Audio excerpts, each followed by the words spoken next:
प्यारे बच्चों नमस्कार। आज अगेन हम लोग हाजिर हैं अपने चैनल पे। तो अगर आप मेरे चैनल पे पहली बार आए हैं तो लाइक और सब्सक्राइब करिए, बेल आइकन दबाना ना भूलें। चलिए आज स्टार्ट करते हैं। आज हमारा क्वेश्चन क्या है और क्या हम लोग प्रॉब्लम को सॉल्व करेंगे, चलिए देखते हैं। तो हमारा ये फिर डिटरमिनेंट चैप्टर का एक क्वेश्चन है, इसको हम लोग सॉल्व करना सीखेंगे।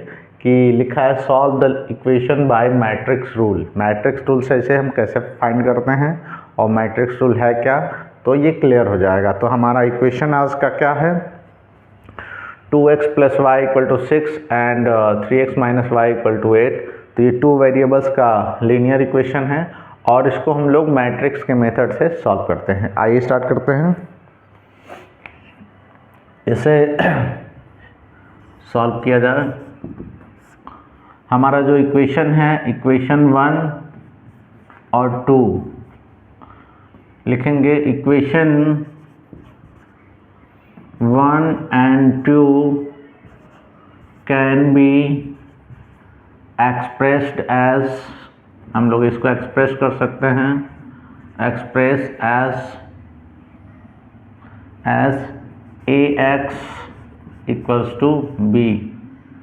हम इस इक्वेशन को ax और b के फॉर्म में लिख लेते हैं। अब हम अगर a को इधर ले जाएंगे तो x = हमारा हो जाएगा a इनवर्स ऑफ b। इससे इक्वेशन मान लीजिए थर्ड है। हम लोग लिखेंगे जहाँ पर हमारा a की वैल्यू, a हमारा मैट्रिक्स के रूप में लिखेंगे जो कि coefficient of x and coefficient of y होता है।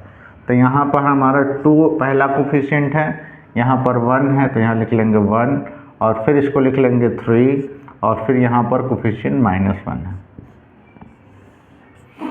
x की जो वैल्यू होगी उसे हम लोग कॉलम के फॉर्म में लिखेंगे, इसकी x लिख लेंगे और ये y, यही हमारा ऑब्जेक्टिव है, फाइंड करना है। b जो हमारा मैट्रिक्स होगा उसको हम लोग लिख लेंगे 6 और 8। अगर इसको a का x में मल्टीप्लाई किया जाएगा तो हमारा यही इक्वेशन आ जाएगा। तो इसको हम लोग ax = b को ऐसे सेपरेट लिख लेंगे और हमारा क्या है, a इनवर्स फाइंड करेंगे। जैसे कि प्रीवियस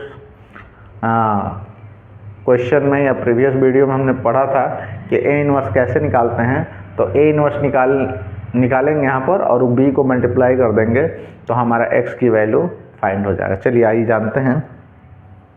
तो सबसे पहले हम लोग निकालेंगे डिटर्मिनेंट ऑफ a का डिटर्मिनेंट निकालिए, 2 1 3 -1। अब इसको जब सॉल्व करते हैं तो इसको मल्टीप्लाई हो जाता है, ये हो जाएगा -2 और -3, इसका आंसर हो जाएगा -5। तो ये हमारा नॉट इक्वल टू 0 है। अगर हमारा 0 आता है, डिटर्मिनेंट a की वैल्यू 0 आती है तो हमारा जो है इस इक्वेशन का सॉल्यूशन नहीं फाइंड कर पाते हैं। यानी कि अगर सिंगुलर मैट्रिक्स हो जाता है, a हमारा सिंगुलर हो जाता है तो हमारा आंसर सॉल्यूशन नहीं आ पाएगा। इसलिए ये ज़रूरी है कि डिटरमिनेंट a की वैल्यू सिंगुलर नहीं होना चाहिए, यानी नॉन सिंगुलर होना चाहिए। इसलिए यहाँ लिख लेंगे कि नॉन सिंगुलर, हमारा a का जो डिटरमिनेंट है वो क्या है, नॉन सिंगुलर, यानी कि हम लोग कैलकुलेट कर सकते हैं, इनवर्स फाइंड करेंगे। इसके बाद क्या निकालते हैं, इसके बाद हम लोग माइनस निकाल लेते हैं। माइनस को हम लोग M11 से डिनोट करते हैं। M11 first row first column के एलिमेंट को जब लेंगे तो इस रो और इस कॉलम को छोड़ेंगे तो ये आ जाएगा -1। फिर निकाल लेते हैं M12 फर्स्ट रो का सेकेंड एलिमेंट को लेंगे, इस रो इस कॉलम को छोड़ेंगे तो 3 बच जाएगा, यहाँ लिख लेंगे 3। फिर यहाँ निकाल लेंगे M21 सेकेंड रो का फर्स्ट एलिमेंट लेंगे तो इस कॉलम को और इस रो को छोड़ेंगे 1 आ जाएगा। और लास्ट में आपका M22 ले लेंगे तो ये हो जाएगा, इसको लेंगे तो 2 बचेगा, इसमें हम लोग 2 लिख लेंगे। अब लिख लेंगे नाउ को फैक्टर निकाल लेंगे। को फैक्टर हमारा कैसे निकलता है, ये फार्मूला हम बता चुके हैं। को फैक्टर ऑफ मैट्रिक्स A, उसको डिनोट करते हैं हम लोग A11 से। A11 हमारा होता है A11 -1 टू द पावर, याद है, 1 + 1 इंटू M11। M11 की वैल्यू रख दीजिए -1 और ये हो जाएगा 1 × -1, ये हो जाएगा -1।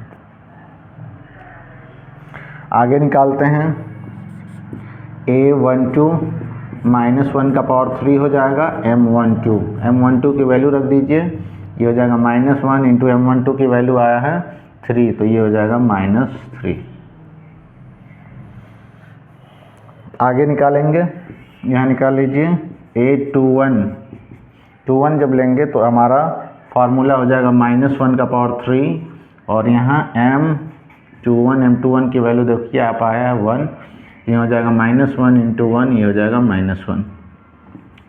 A22 निकालेंगे तो -1 का पावर हो जाएगा 4 और M22 की वैल्यू 2 आया है, तो ये हो जाएगा 1 इंटू 2, आंसर आ जाएगा 2। अब हम लोग को फैक्टर को एक मैट्रिक्स के फॉर्म में लिखते हैं। अब उस मैट्रिक्स को हम लोग क्या मान लेंगे, मान लीजिए कि वो मैट्रिक्स हमारा P मैट्रिक्स है। तो P मैट्रिक्स जो आपके कोफैक्टर्स हैं उससे हम मैट्रिक्स बनाएंगे। तो यहाँ हमारा हो जाएगा A11, A12, A21, A22। यहाँ पर P मैट्रिक्स हम लोग लिख लेंगे वैल्यू। A11 आपका आया है -1, फिर A12 आया है -3, फिर A21 आपका आया है वह -1 और ये आया है 2।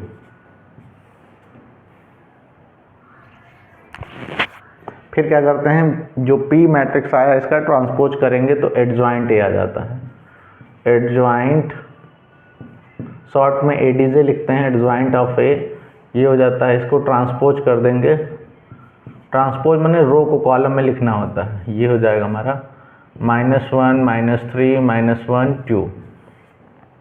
यहाँ से हमारा A इनवर्स फाइंड हो जाएगा, डिटरमिनेंट ऑफ A से डिवाइड कर देते हैं, ये हो जाता है adjoint A upon determinant of A। यहाँ रख दीजिए, डिटरमिनेंट A की वैल्यू हमारा आया है -5, तो ये हो जाएगा -1/5 और ये वैल्यू रख देंगे -1 -3 2। A इनवर्स आ गया। अब क्या करेंगे, A इनवर्स की वैल्यू इक्वेशन थर्ड में हम लोग पुट कर देते हैं। नाउ फ्रॉम इक्वेशन थर्ड से हमारा हो जाएगा matrix X equal to A inverse into B। X की वैल्यू रख दीजिए यहाँ पर X, यहाँ पे Y। A इनवर्स की वैल्यू हमारा आया है -1/5, बाद में मल्टीप्लाई कर देंगे, -1 -1 ये भी है और ये हो जाएगा -3, ये हो जाएगा 2। यहाँ पर हम लोग B की मैट्रिक्स रख देंगे 6 और 8। तो इसको जब मल्टीप्लाई करेंगे तो कितना हो जाएगा, ये हो जाएगा x और ये हमारा y, -1/5। इसको मल्टीप्लाई करेंगे, रो को कॉलम में करते हैं, तो ये हो जाएगा -6 -8, ये हो जाएगा -18 + 16।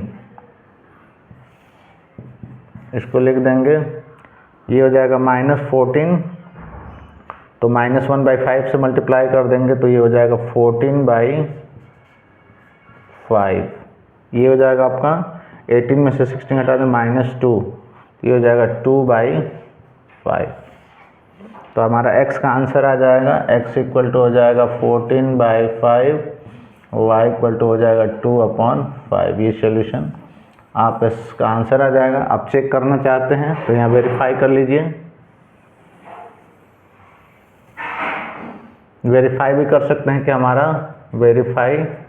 पहला इक्वेशन हमारा है 2x + y, x की वैल्यू हमारी आई है 2 × 14/5 + 2/5। एलसीएम ले लीजिए, ये कितना हो जाएगा, ये 28/5 + 2/5, ये हो जाएगा 5। 28 + 2 30 को 5 से डिवाइड कर देंगे 6, जो कि हमारा राइट हैंड साइड कितना है 6 है, equal to right hand side. तो यानी कि हमारा आंसर करेक्ट है और ये आप इसको क्लियर समझ सकते हैं। तो आगे मैं क्वेश्चन दे देता हूँ, आप इसको सॉल्व करके इसी मेथड से कमेंट में बताइए कि आपका आंसर क्या आ रहा है, आपको आया कि नहीं आया। x + y = 6 और 5x - 6y = 8 ये 2 क्वेश्चन हैं, तो इसको आप सॉल्व करके बताइए कमेंट्स में कि आपका आंसर क्या आ रहा है। मिलते हैं अगले वीडियो में अगले कंटेंट के साथ। जय हिंद, नमस्कार।